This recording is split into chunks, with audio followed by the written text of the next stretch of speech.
Robot and terminator wolf robot attack. एक scientist काफी गुस्से में था और यहाँ से वहां चहलकदमी कर रहा था कि अचानक उसके सामने एक वोल्फ रोबोट आके खड़ा हो गया, जिसे देख साइंटिस्ट एक जगह रुक गया। वोल्फ रोबोट, मेरा सबसे शक्तिशाली हथियार, आज मैं तुम्हें अर्थ पर भेज रहा हूँ। इस स्क्रीन पर इस लड़के की फोटो देखो, तुम्हें वहां जाकर इसे खत्म करना है। किसी भी कीमत पर यह जिंदा नहीं बचना चाहिए। पर बॉस, ये तो बस एक बच्चा है, इससे आपकी क्या दुश्मनी? यही बच्चा आगे चलकर मेरे लिए खतरा बनने वाला है। मैंने कल ही फ्यूचर में जाके देखा, यही बच्चा मेरे लिए सबसे बड़ा खतरा बनेगा। इसके पास ऐसा दिमाग है जो मेरे किए सारे इन्वेंशंस को डिस्ट्रॉय कर देगा और मेरा इस पूरी दुनिया पर राज करने का सपना टूट जाएगा। अब जाओ, इस बच्चे को खत्म कर दो। ओके बॉस, एक बच्चे को मारना मेरे लिए बड़ा ही आसान है। मैं कल ही इस मिशन पर निकलता हूँ। जी हाँ, ये साइंटिस्ट, उसका ये रोबोट सब स्पेस में कहीं थे और वहीं से धरती पर रहने वाले एक 13-14 साल के बच्चे को मारने का प्लान बना रहे थे। दूसरी ओर अर्थ पर एक इंसान पूरी तरह से हिल गया था। आने वाले खतरे का अंदाजा उसे हो गया था। ओ गॉड, ये तो मेरे ही बेटे को मारने आ रहा है। मुझे पता था आदि में खास बात है, पर वो फ्यूचर अर्थ सेवियर होगा ये मुझे नहीं पता था। अब आदि को बचाने की जिम्मेदारी मेरी, कैसे भी करके मुझे उसे बचाना पड़ेगा। जिस लड़के की वो साइंटिस्ट बात कर रहा था वो आदि था और डॉक्टर श्याम उसके पिता, जो कि एक साइंटिस्ट थे। और डॉक्टर श्याम ने तुरंत अपने खास दोस्त डॉक्टर देव को वहां बुला लिया और उन्हें पूरी बात बताई। श्याम, ये वोल्फ रोबोट सच में बहुत खतरनाक है और जितना तुम इसके बारे में जानते हो, इसे डिस्ट्रॉय करना नामुमकिन है। हमें अब बस आदि को इससे दूर रखना होगा। शायद अब वक्त आ गया है कि हम अपने पुराने साथी को बाहर निकालें। तुम ठीक कह रहे हो, अब हम बस उसी पर भरोसा कर सकते हैं। जल्दी उसे बुलाते हैं। कौन था ये पुराना दोस्त? कहीं कोई और एक साइंटिस्ट तो नहीं ना? ये तो एक सुपर रोबोट था जो इन दो दोस्तों ने मिलकर बनाया था। ये रोबोट बस वही ऑर्डर्स फॉलो करता जो इन्होंने उसे दिए हैं। उसे पूरा करने के लिए वो किसी भी हद तक जा सकता था। वो दोनों शहर से बाहर अपनी एक सीक्रेट जगह पर पहुंचते हैं। सैम, अभी इसे जल्दी से एक्टिवेट कर दो, हमारे पास टाइम बहुत कम है।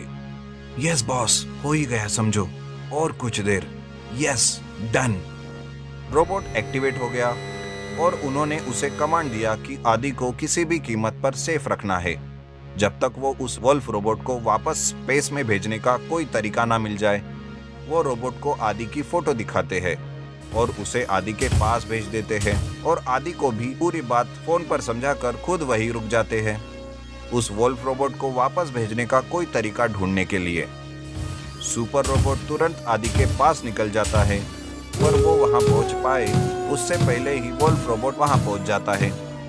ओह शिट, ये तो वही मॉन्स्टर रोबोट है जिसके बारे में पापा ने कहा था। अब क्या करूं?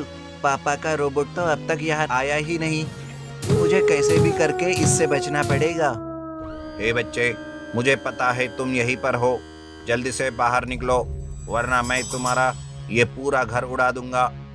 अब आदि के पास बाहर निकलने के अलावा और कोई रास्ता नहीं था। वो डरते डरते बाहर आ गया। वोल्फ ने तुरंत उस पर निशाना साधा और उस पर फायर किया, पर गोलियां उस तक पहुंचने से पहले किसी ने उसे वहां से उठाकर घर से बाहर निकाला था। हाँ, वो सुपर रोबोट ही था जो सही वक्त पर वहां पहुंच गया और आदि को फिलहाल के लिए वहां से बचा लिया और बिना पीछे मुड़कर देखे आदि को उठाकर भागने लगा। ये मेरे और मेरे टारगेट के बीच में कौन आ गया? अब उसे भी नहीं छोड़ूंगा। जो भी बीच में आएगा सबको खत्म कर दूंगा।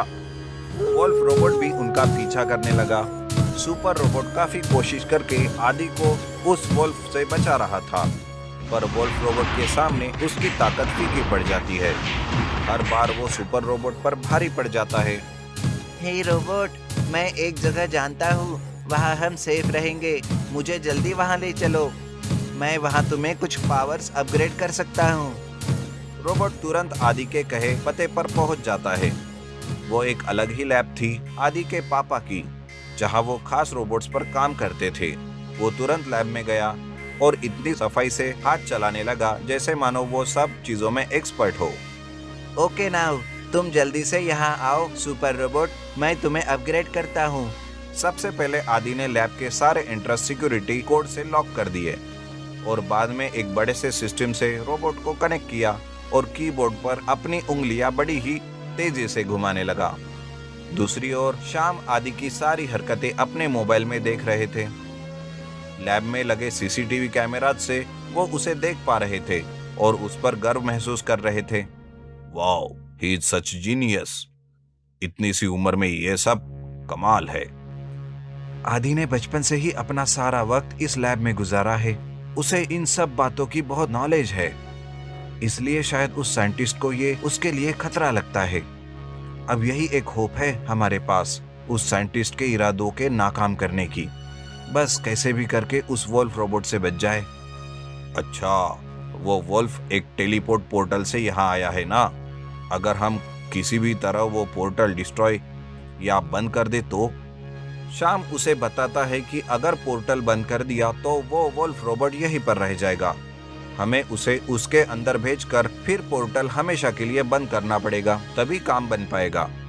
दोनों को यही तरीका सही लगता है और वो अपने अपने कंप्यूटर्स के सामने बैठकर उस पोर्टल को बंद करने का तरीका ढूंढने लगते हैं। और वहाँ वो वोल्फ रोबोट भी लैब को तोड़कर आदि तक पहुँचने की कोशिश करने लगता है और फाइनली वो लैब का एक डोर तोड़ने में कामयाब भी हो जाता है। ए बच्चे, जल्दी बाहर आओ, तुम्हारा ये रोबोट मेरा कुछ नहीं बिगाड़ सकता।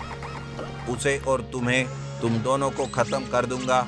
तुम्हें क्या लगता है तुम उसे अपग्रेड करके मुझे डिस्ट्रॉय कर पाओगे?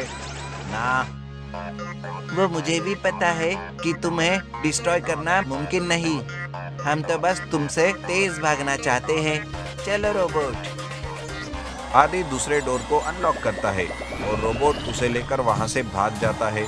उसकी स्पीड और भी ज्यादा बढ़ गई थी। वोल्फ रोबोट उसे पकड़ नहीं पा रहा था।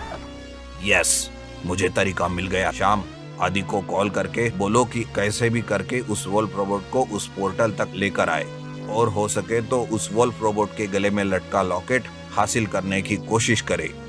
और तुम्हें भी वहां चलना चाहिए। हेलो आदि, हाँ अभी वहां पहुंच जाओ। मैं तुम्हें लोकेशन भेजता हूँ। हम भी वहां आ रहे हैं। और हाँ, लॉकेट के बारे में याद रखना बेटा, अपना ख्याल रखना। आदि और रोबोट शाम ने दिए लोकेशन की तरफ बढ़ने लगते हैं। रोबोट बहुत तेजी से भागता है, पर पीछे से वोल्फ रोबोट नॉनस्टॉप उस पर अटैक करता रहता है। सुपर रोबोट बेचारा बुरी तरह डैमेज हो गया था, पर फिर भी उसने अपनी पूरी ताकत आदि को उस वोल्फ रोबोट से दूर ले जाने में लगा दी। पोर्टल के पास पहुंचते ही आदि ने रोबोट को रुकने के लिए कहा। बस बस यही रुक जाओ, और जब मैं तुम्हें इशारा करूं तब एक जोरदार अटैक वोल्फ रोबोट पर कर देना। हमें उसे इस पोर्टल के उस तरफ भेजना है। बस अपनी नजर मुझ पर रखना। ओ, तुम यहाँ आ गए। लगता है मेरे साथ जाने का इरादा है तुम्हारा। चलो, ये भी सही है। तुम्हें जिंदा वहां पाकर बॉस खुश हो जाएंगे। अब तो मैं तुम्हें अपने साथ ले जाऊंगा।